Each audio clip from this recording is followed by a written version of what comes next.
Hello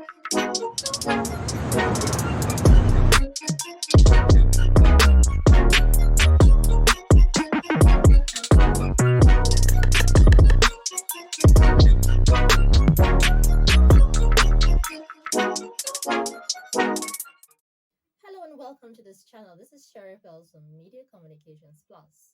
In today's video, we are going to discuss 5 myths of course creation. So this is part 1. Watch out for part 2. Without further ado, let's get started. Myth number 1. Creating an online course is expensive.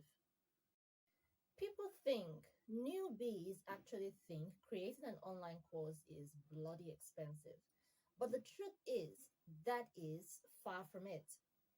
Creating an online course, just like any other business, is one of the low cost business enterprise, I would say, that you can get started with almost little, very little, or no cash at all.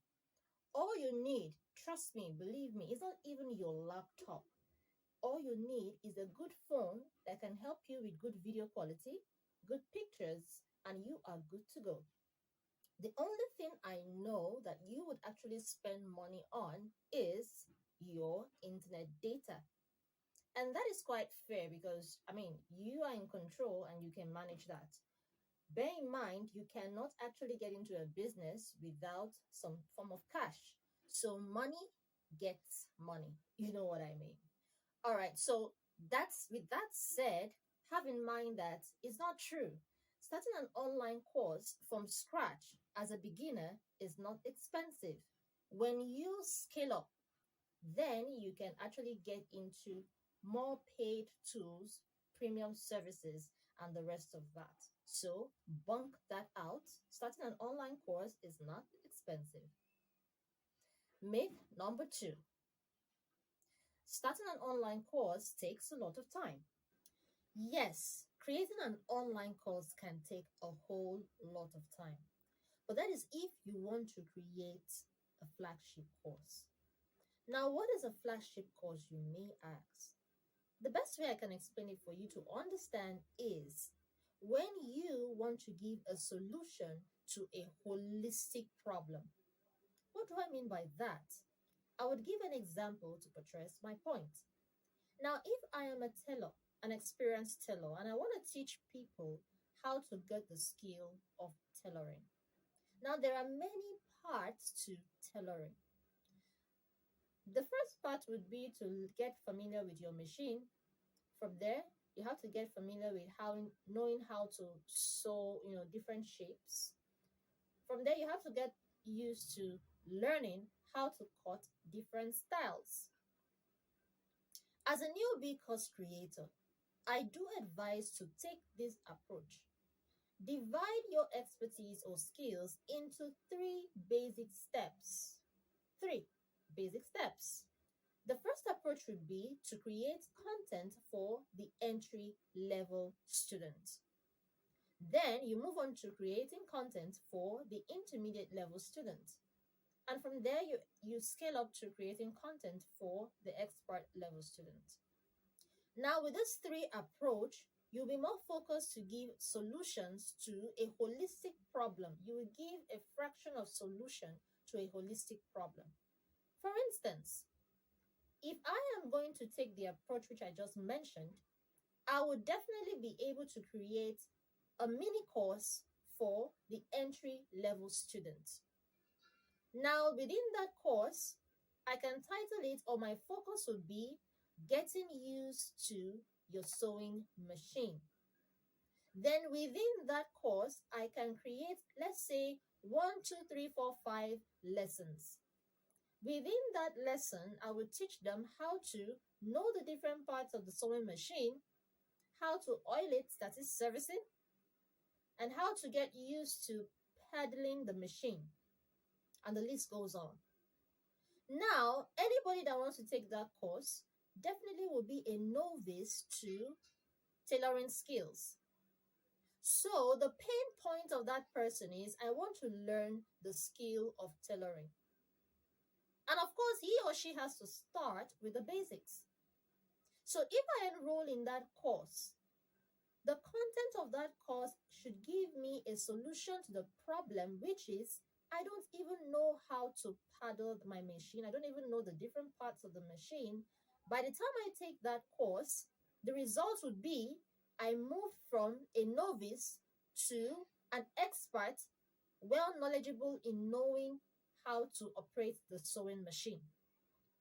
Now, when that student takes that course and is happy with your results, if you did a good job, the person will be interested in scaling up with you on the journey of learning the skill of tailoring. And so you will get into creating a content, we can call it the intermediate level approach, which that is what it is. So you're taking them a step higher. Now they know, they have an idea of how it is to, operate the machine. Now they're going deeper. So you will now create a course that will teach them how to learn the different styles of sewing. Now, don't forget that different styles you can cut to sew. So you can decide to divide your intermediate course into part A, part B, the list goes on. So that is an idea. I believe I've given you an idea on how to approach online course creation as a newbie in a way that it will not take your time at all. I mean, if you are creating an online course for the intermediate level students, that should not take you, if you're too lazy, 2 days is enough for you to get done with that. Or if you're too lazy, let's say 5 days is enough for you to get done with that. And then you have your first online course. So creating an online course is not necessarily time consuming. It doesn't waste a lot. It doesn't take a lot of time. I beg your pardon. But it depends on how you approach it. So this channel is dedicated to teaching online course creators who are just coming on board, that is the newbie course creators, how to actually get onto the online space and record success. So that is it. Let's move on to the third myth of online course creation. Myth number 3: you need 1,000 followers to start an online course. Now, that is not true, but this is what you need to do. You need to start creating content for your intended online course. So, this is what you need to do. Go ahead and do on your research.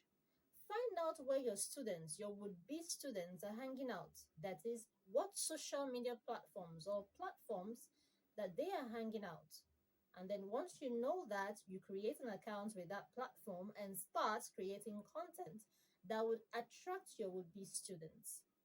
Now, if you want to know how to start creating content for your chosen social media platform, simply download the free PDF in the description of this video and be more informed. Myth number 4: competition is bad. No, competition is good. And that is because competition is an indicator that your online business or interest has a market for success. Imagine you're creating an online course where there is nobody willing to bring out money to pay you for that solution. I always keep using solution because I want you to see your online business as a solution to a problem.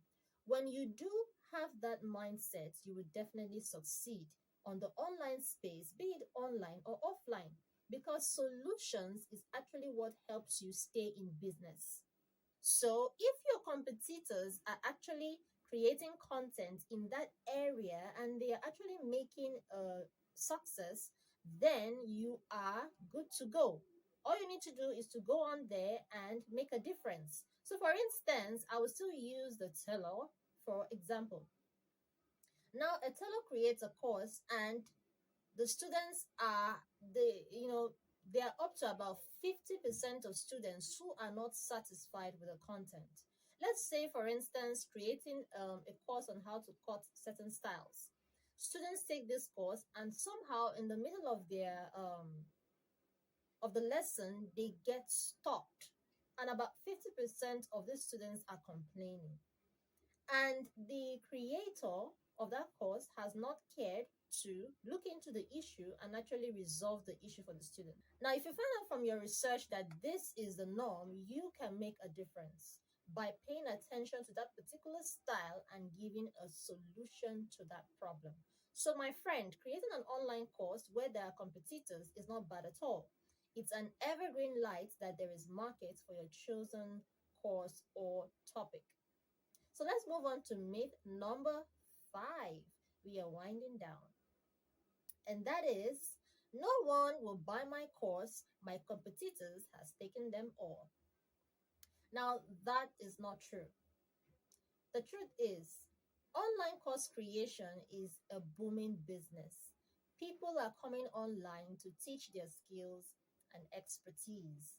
And hey, you will have new students coming onto the online space because whether you like it or not, online is the new gold.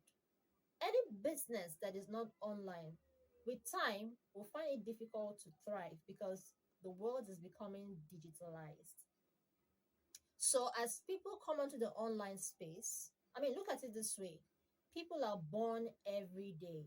These people that are born will grow, and there is a need for them to get skills.